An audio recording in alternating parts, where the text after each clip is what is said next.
ಎಲ್ಲರಿಗೂ ನಮಸ್ಕಾರ. ಈಗ ಸ್ವಲ್ಪ ಹೊತ್ತು ಯುಗಾದಿ ಹಬ್ಬದ ಬಗ್ಗೆ ಸ್ವಲ್ಪ ಚರ್ಚಿಸೋಣ. ಯುಗಾದಿ ತೆಲುಗು ಮತ್ತು ಕನ್ನಡ ಸಮುದಾಯಗಳ ಸಾಂಪ್ರದಾಯಿಕ ಹೊಸ ವರ್ಷದ ಹಬ್ಬವಾಗಿದೆ. ಇದು ದಕ್ಷಿಣ ಭಾರತದ ಹಬ್ಬಗಳಲ್ಲಿ ಒಂದು. ಈ ಹಬ್ಬ ಹೊಸ ಆರಂಭ, ಸಂತೋಷ, ಸಮೃದ್ಧಿ ಮತ್ತು ಭರವಸೆಯ ಸಂಕೇತಗಳಾಗಿವೆ. ಹೊಸದನ್ನು ಸ್ವಾಗತಿಸುವ ದಿನವೇ ಯುಗಾದಿ.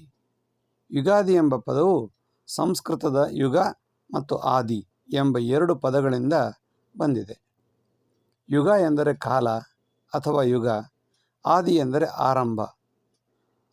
ಅಂದರೆ ಯುಗಾದಿ ಎಂದರೆ ಹೊಸ ಕಾಲದ ಆರಂಭ. ಹಿಂದೂ ಪಂಚಾಂಗದ ಪ್ರಕಾರ ಚೈತ್ರ ಮಾಸದ ಮೊದಲ ದಿನ ಈ ಹಬ್ಬವನ್ನು ಆಚರಿಸಲಾಗುತ್ತದೆ. ಇದೇ ಸಮಯದಲ್ಲಿ ವಸಂತ ಋತುವು ಆರಂಭವಾಗುತ್ತದೆ. ಆದ್ದರಿಂದ ಯುಗಾದಿ ಪ್ರಕೃತಿ ಮತ್ತು ಜೀವನ ಎರಡರಲ್ಲೂ ಹೊಸತನವನ್ನು ತರುತ್ತದೆ. ಪುರಾಣಗಳಲ್ಲಿ ಇರುವ ನಂಬಿಕೆಯ ಪ್ರಕಾರ ಬ್ರಹ್ಮನು ಇದೇ ದಿನ ವಿಶ್ವದ ಸೃಷ್ಟಿಯನ್ನು ಆರಂಭಿಸಿದ್ದನು ಎಂದು ಹೇಳಲಾಗುತ್ತದೆ. ಆದ್ದರಿಂದ ಯುಗಾದಿಗೆ ವಿಶೇಷ ಪವಿತ್ರತೆ ಇದೆ. ಇದು ಕೇವಲ ಹಬ್ಬವಲ್ಲ, ಸೃಷ್ಟಿ, ಕಾಲಚಕ್ರ ಮತ್ತು ಜೀವನದ ಚಲನೆಯನ್ನು ನೆನಪಿಸುವ ದಿನವಾಗಿದೆ. ಹಿಂದೂ ಸಂಪ್ರದಾಯದ ಪ್ರಕಾರ ಈ ದಿನವು ಚಂದ್ರನ ಕ್ಯಾಲೆಂಡರನ್ನು ಅವಲಂಬಿಸಿ ಮಾರ್ಚ್ ಅಥವಾ ಏಪ್ರಿಲ್ನಲ್ಲಿ ಬರುವ ಹಿಂದೂ ಹೊಸ ವರ್ಷದ ಚೈತ್ರ ಮಾಸದ ಆರಂಭವನ್ನು ಸೂಚಿಸುತ್ತದೆ. ಅನೇಕ ಹಿಂದೂಗಳು ಈ ದಿನವನ್ನು ಆಧ್ಯಾತ್ಮಿಕವಾಗಿಯೂ ಮಹತ್ವದ್ದಾಗಿ ಪರಿಗಣಿಸುತ್ತಾರೆ. ಕರ್ನಾಟಕ, ಆಂಧ್ರ ಪ್ರದೇಶ ಮತ್ತು ತೆಲಂಗಾಣ ಇದನ್ನು ಯುಗಾದಿ ಎಂದು ಕರೆಯುತ್ತಾರೆ ಮತ್ತು ಮಹಾರಾಷ್ಟ್ರವು ಇದೇ ದಿನವನ್ನು ಗುಡಿಪಾಡ್ಯ ಎಂದು ಆಚರಿಸುತ್ತದೆ.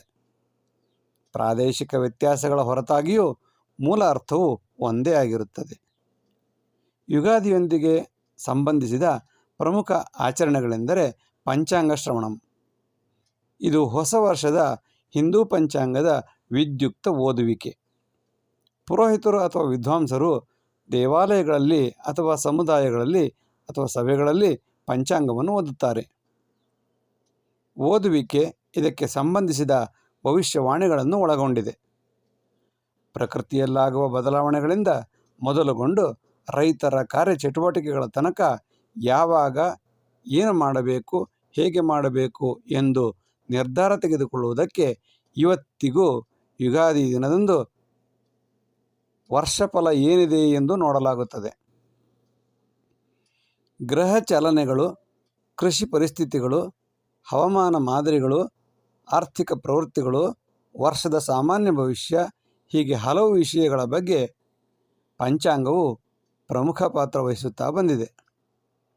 ಇದು ಮಹಾಭಾರತದ ಕಾಲದಿಂದಲೂ ನಡೆದುಕೊಂಡು ಬಂದಿದೆ ಎಂದು ತಿಳಿದು ಬಂದಿದೆ.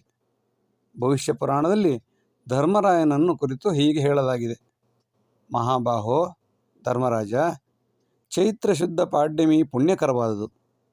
ಆ ದಿನ ಬೇವಿನ ಚಿಗುರನ್ನು ತಿಂದು ತಿಥಿ, ನಕ್ಷತ್ರ, ಶಕವರ್ಷ, ವರ್ಷಾಧಿಪತಿಗಳು, ರಸಧಾನ್ಯಾಧಿಪತಿಗಳು, ಮೇಘಾಧಿಪತಿ ಮೊದಲಾದವರ ಬಗ್ಗೆ ಕೇಳಿ ತಿಳಿದುಕೊಳ್ಳಬೇಕು. ಹೀಗೆ ಕೇಳುವುದರಿಂದ ಮಾನವರಿಗೆ ಅಶುಭಗಳು ನಿವಾರಣೆಯಾಗಿ ಶುಭವಾಗುವುದು, ಲಕ್ಷ್ಮೀಪ್ರದವಾಗುವುದು ಎಂದು ಹೇಳಿದೆ. ಮತ್ತೊಂದು ಶ್ಲೋಕದಲ್ಲಿ ಹೇಳಿರುವಂತೆ ಈ ಶುಭ ದಿನದಂದು ಪಂಚಾಂಗವನ್ನು ಕೇಳುವವರಿಗೆ ಅಧಿಕ ಫಲ, ಶಾಶ್ವತ ಸುಖ, ಅಪಾರ ಐಶ್ವರ್ಯ, ಅತುಳ ಯಶಸ್ಸು, ಪಾಪನಾಶನ ಆಗುತ್ತದೆ ಎಂದು ಹೇಳಿದೆ. ಇಂದಿಗೂ ಆಂಧ್ರ ಪ್ರದೇಶ, ತೆಲಂಗಾಣ, ಕರ್ನಾಟಕ ಮತ್ತು ವಿಶ್ವದ ಹಲವು ಪ್ರದೇಶಗಳಲ್ಲಿ ವಾಸಿಸುವ ತೆಲುಗು ಕನ್ನಡ ಸಮುದಾಯಗಳು ಯುಗಾದಿಯನ್ನು ಸಂತೋಷದಿಂದ ಆಚರಿಸುತ್ತಾರೆ. ಊರು ಬದಲಾಗಿದ್ದರೂ, ಜೀವನ ಶೈಲಿ ಬದಲಾಗಿದ್ದರೂ ಯುಗಾದಿಯ ಅರ್ಥ ಬದಲಾಗುವುದಿಲ್ಲ. ಇದು ನವೀಕರಣ, ಕೃತಜ್ಞತೆ, ಕುಟುಂಬದ ಬಾಂಧವ್ಯ ಮತ್ತು ಹೊಸ ಕನಸುಗಳ ಹಬ್ಬವಾಗಿದೆ. ಯುಗಾದಿ ನಮ್ಮ ಬದುಕಿಗೆ ಒಂದು ಸುಂದರ ನೆನಪು ನೀಡುತ್ತದೆ. ಜೀವನದಲ್ಲಿ ಬರುವ ಎಲ್ಲ ಅನುಭವಗಳನ್ನು ಧೈರ್ಯದಿಂದ ಒಪ್ಪಿಕೊಂಡು ಹೊಸ ದಿನಗಳನ್ನು ಆಶೆಯಿಂದ ಎದುರಿಸಬೇಕು ಎಂಬ ಪಾಠವನ್ನು ಈ ಹಬ್ಬ ಕಲಿಸಿಕೊಡುತ್ತದೆ. ಅದಕ್ಕಾಗಿಯೇ ಬೇವನ್ನು ಬೆಲ್ಲದಲ್ಲಿ ಸೇರಿಸಿ ಮೆಲ್ಲುತ್ತಾರೆ. ಹಾಗಾಗಿಯೇ ಯುಗಾದಿ ಕೇವಲ ಹೊಸ ವರ್ಷದ ಆರಂಭವಲ್ಲ, ಹೊಸ ಚಿಂತನೆ ಮತ್ತು ಹೊಸ ಬದುಕಿನ ಆರಂಭವೂ ಆಗಿದೆ. ಯುಗಾದಿಯು ತಲೆಮಾರುಗಳಿಂದ ಅನುಸರಿಸಿಕೊಂಡು ಬಂದಿರುವ ಸಂಪ್ರದಾಯಗಳ ನಿರಂತರತೆಯನ್ನು ಪ್ರತಿನಿಧಿಸುತ್ತದೆ. ಈ ಹಬ್ಬವು ಜನರು ಕಳೆದ ವರ್ಷವನ್ನು ಪ್ರತಿಬಿಂಬಿಸಲು ಮತ್ತು ಹೊಸದನ್ನು ಆಶಾವಾದ ಮತ್ತು ದೃಢ ನಿಶ್ಚಯದಿಂದ ಪ್ರಾರಂಭಿಸಲು ಪ್ರೋತ್ಸಾಹಿಸುತ್ತದೆ.